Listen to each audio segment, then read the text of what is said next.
હવે બનાસકાંઠામાં પણ ધર્મ પરિવર્તનનો ધંધો ચલાવવામાં આવી રહ્યો હોવાની હકીકત સામે આવી છે।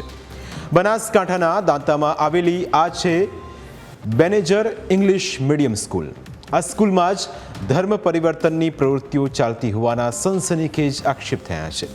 સ્થાનિક આદિવાસીઓનો આક્ષેપ છે કે શાળામાં સુવ્યવસ્થિત રીતે ધર્મ પરિવર્તનની પ્રવૃત્તિઓ ચલાવવામાં આવે છે, જેના વિરોધમાં સ્થાનિકોએ રેલી કાઢીને શાળા સામે સૂત્રોચ્ચાર કર્યા, શાળાનો ઘેરાવ કર્યો।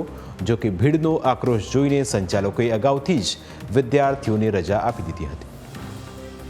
સ્થાનિકોના કહેવા પ્રમાણે ચોંકાવનારી વાત તો એ છે કે શાળામાં અભ્યાસ કરવા આવતા મોટાભાગના વિદ્યાર્થીઓ હિન્દુ છે, તેમ છતાં શાળાની અંદર હિન્દુ પ્રાર્થનાઓને બદલે ખ્રિસ્તી ધર્મની પ્રાર્થનાઓ કરવામાં આવે છે।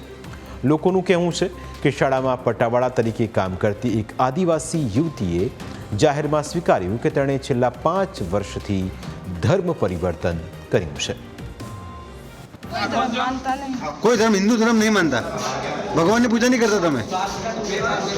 ભગવાનની પૂજા પોસ્ટ વર્ષથી કરી બસ જીવનમાં શાંતિ નથી। અમારા પપ્પા થઈ ગયા, હા, પછી એટલે ક્રિશ્ચનમાં આવી ગયા। ક્રિશ્ચનમાં આવી ગયા? કોણ લાવ્યું તમને ક્રિશ્ચનમાં? લાવ્યું કોણ? કોઈ નહીં લાવું, અમે આવ્યા।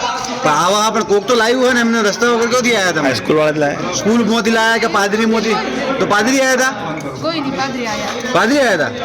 તો કેવી રીતે આવ્યા ક્રિશ્ચનમાં? તમને ક્રિશ્ચન કેવી રીતે ખબર પડી કે આવો કોઈ ધર્મ છે? તમને ક્યાંથી ખબર પડી આવો ધર્મ છે? તો કોઈ કીધું તો હશે ને કોકે?